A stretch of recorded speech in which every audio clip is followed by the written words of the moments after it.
It was supposed to be a normal Friday afternoon. Tamara Lewis, a hard-working single mother, had just finished her shift at the community clinic. Her 17-year-old daughter, Aaliyah, was on her way home from a school debate tournament. She'd won first place again. Smart, confident, full of promise.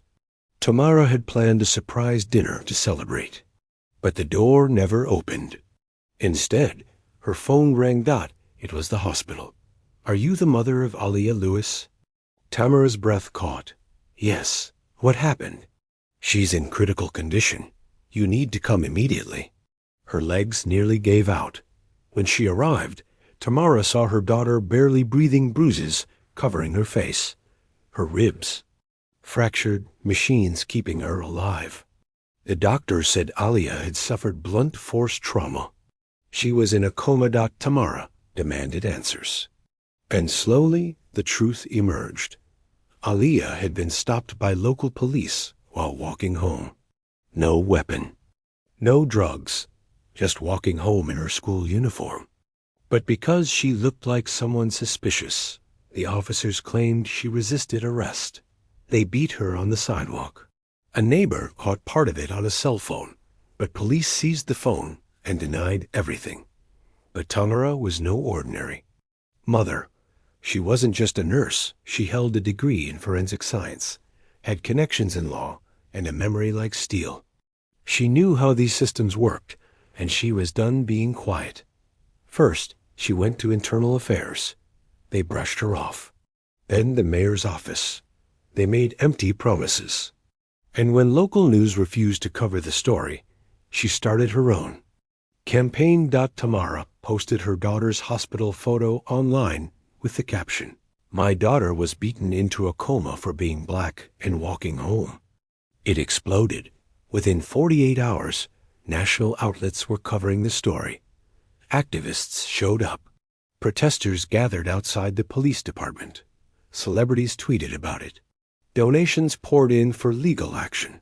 Tamara used every dollar not for revenge but for justice.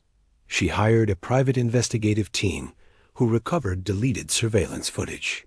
They found the officer's body cam intact, though they claimed it was damaged. The footage was undeniable. Aaliyah was polite, scared, and completely unarmed. The beating was savage. Within 2 weeks, the footage went viral. Under public pressure, the city had no choice but to suspend the officers. But Tamara wasn't done. She sued the department, the officers, and the city for civil rights violations. And she won. The court ordered the entire department leadership to resign, a federal investigation into racial profiling, and a $28 million settlement, which Tamara used to create a foundation for police reform and young black girls. But the victory wasn't just legal. It was personal. Aaliyah woke up. She couldn't speak at first, but when her eyes opened and saw her mother's face, she wept. Not from pain, but because she knew her mom had moved mountains for her. Tamara leaned close and whispered, "They thought they could silence us. But you, baby girl, you gave us all a voice." Weeks passed since the court ruling, but Tamara Lewis didn't slow down. Her daughter Aaliyah, now awake but still recovering, had to relearn how to speak, walk, and trust the world again. Tamara sat by her bedside every night, holding her hand, reading to her, and showing her messages from around the world. People were sending love from every state in the U.S. Letters came from mothers, students, teachers, even retired police officers, many saying, "You've made us believe in justice again." But behind the scenes, a darker storm was brewing. Tamara's victory had made enemies. Former officers who had been quietly protected by the system were now being exposed. Files reopened. Complaints that had been lost were now being investigated. The new interim police chief? He was a black man named Darren Boyd, an honest cop who'd once resigned in protest after being forced to cover up a brutality case. Now, Tamara and Darren had joined forces. Their mission, to completely reform the department from within. But one evening, as Tamara was leaving a community event, a black SUV pulled up. A man stepped out, dressed in a suit. "We know what you're doing," he said coldly. "This city isn't going to change just because you made some noise. Walk away before someone gets hurt." Tamara didn't flinch. She looked him straight in the eye and said, "Someone already did. My daughter. And I'll burn this whole corrupt system to the ground before I let it happen again." She knew then this wasn't over. It was just beginning. Tamara gathered a coalition lawyers, activists, ex-cops, and survivors of police abuse. Together, they launched Project Justice Rise, a legal watchdog group dedicated to exposing corruption in law enforcement. Exposed over 43 hidden abuse cases in the first 6 months. They filed lawsuits. They forced the city council to pass the Lewis Accountability Act, requiring every officer to wear a tamper-proof body cam and undergo racial bias training. And if they failed it, immediate suspension. Tamara wasn't just fighting for Aliyah anymore. She was fighting for every child who never got to go home. At Aliyah's recovery press conference, her first time speaking since the coma, she stood, hand trembling on the podium. "I don't remember the attack," she said, "but I remember waking up and seeing my mom. I remember realizing that her fight gave me a second chance." She paused, "And now it's my turn." The crowd stood. Some cried. Others chanted her name. Aliyah wasn't just a survivor. She was now a national voice for youth against police violence. And the man who threatened Tamara that night? He was later arrested, caught funneling money to cover up police misconduct settlements. Turns out, Tamara's team had been investigating him all along. He had no idea he was being watched. In the end, the entire chain of command collapsed. And it all began with one mother, one daughter, and one truth they refused to let die. 6 months had passed. The city had changed, but not enough. Tamara Lewis stood outside the state capitol in a sharp black suit, her voice clear, her purpose unstoppable. Before her stood a sea of people, mothers who had lost their sons, students, with signs that read, "Justice for Aliyah," and media crews filming every word. "Accountability doesn't end in one courtroom," she said. "We are here because silence is no longer an option." That day, she introduced the National Civil Safety Reform Act, a federal-level bill demanding oversight on every police department that had more than 5 recorded brutality complaints in a year. It included funding cuts, public audits, and automatic federal investigations. But as Tamara's influence grew, so did the backlash. In the dark corners of city politics, powerful men and women whispered, "She's making us look bad. She's turning the country against law enforcement. Someone needs to shut her up." Tamara began receiving anonymous threats in the mail. Her car tires were slashed. One evening, her house's security cameras caught someone lurking in her backyard. But she never paused. She only installed more cameras, hired round-the-clock protection, and kept moving forward because Aliyah was walking again. Her daughter, once fighting for her life in a coma, now stood with her and rallies, bruises healed, but spirit sharper than ever. She launched her own youth-led organization called Wake Up, Walk Forward, which trained students on their legal rights, helped them file complaints, and offered free counseling to those traumatized by police encounters. And when she gave her TED Talk, "I woke up in a hospital," now on Waking Up a Nation, it went viral across the U.S. Schools invited her. Churches played it during services. Even some police officers reached out saying, "You made me realize we need to change from within." But then came the real test. A grand jury in another state failed to indict officers involved in a similar brutality case. The country erupted in protests again. Anger burned. Buildings were vandalized. Streets became battlegrounds. News cameras swarmed to Tamara.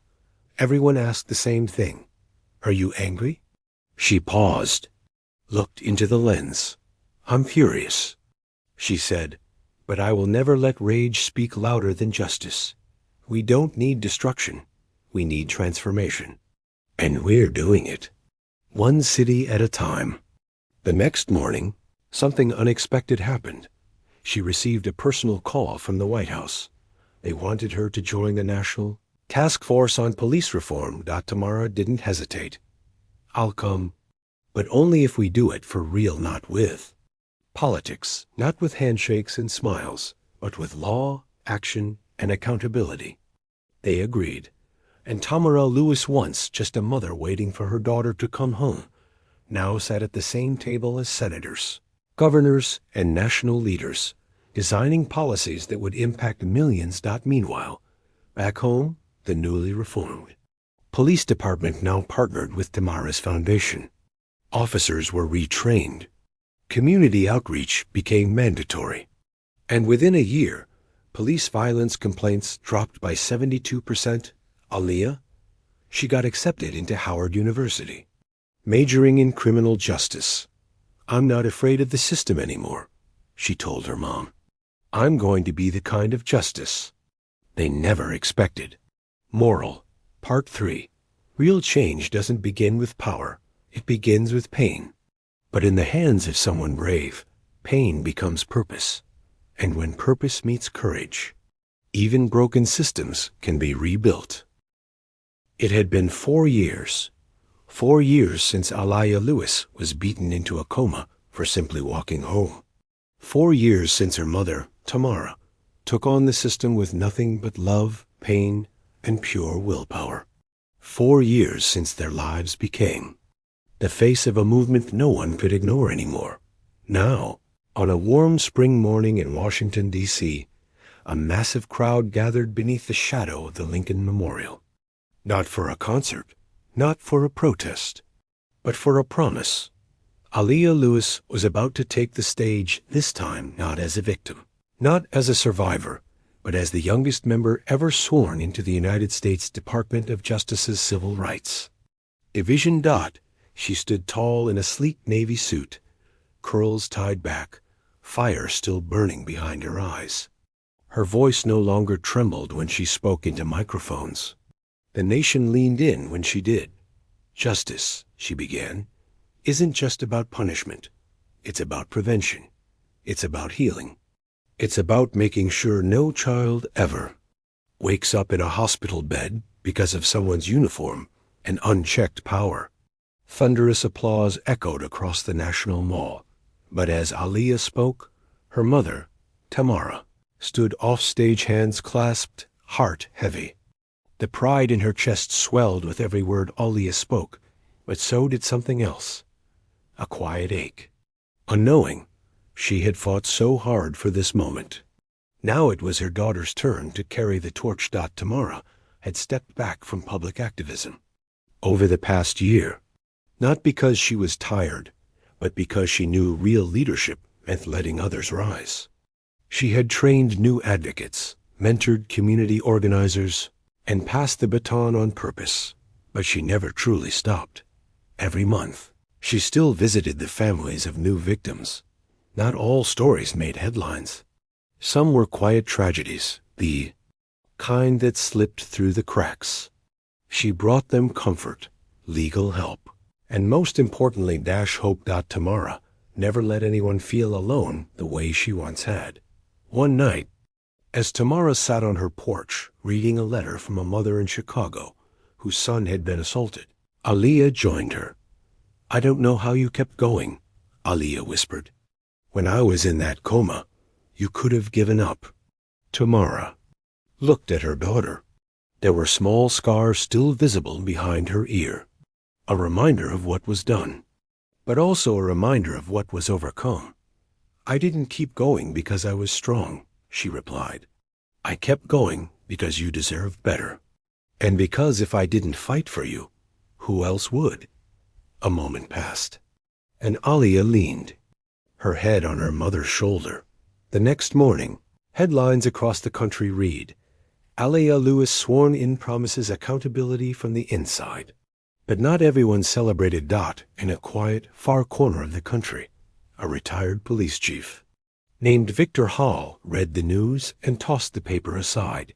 He had been part of the cover-up in Aliyah's original assault. He resigned before the investigation reached him, but Tamara had never forgotten his name. She never had the power to take him down before. Now Aliyah did. 2 months later, Aliyah quietly reopened the case file. It wasn't revenge. It was truth. Evidence long buried, statements falsified, body cam logs altered, officers threatened into silence began surfacing. And when Aliyah handed it all to the new federal task force, arrests were made. Not just officers, politicians, contractors, former chiefs, people who had slept soundly while innocent children were silenced, were now finally facing justice. Victor Howie was one of them. Meanwhile, Tamara received a call from the White House again, this time for something unexpected. Tamara, the president said, we'd like to award you the Presidential Medal of Freedom. She didn't speak for a full 10 seconds. But I'm just a nurse, she finally whispered. No, the president said. You're the reason a nation changed its course, and we honor people like that. The night of the award ceremony, Aliyah sat in the front row, wiping her eyes as her mother took the stage. Dignitaries stood. Veterans saluted. The world watched. Tamara stood still for a moment, then looked into the cameras, straight at the American people. I didn't ask for this fight, she said, but I chose not to walk away from it. I want every mother watching this, black, brown, white, rich, poor, to know your voice matters. Your love is enough to change the world. And when they try to silence, you speak louder. The crowd roared, but Aliyah didn't clap.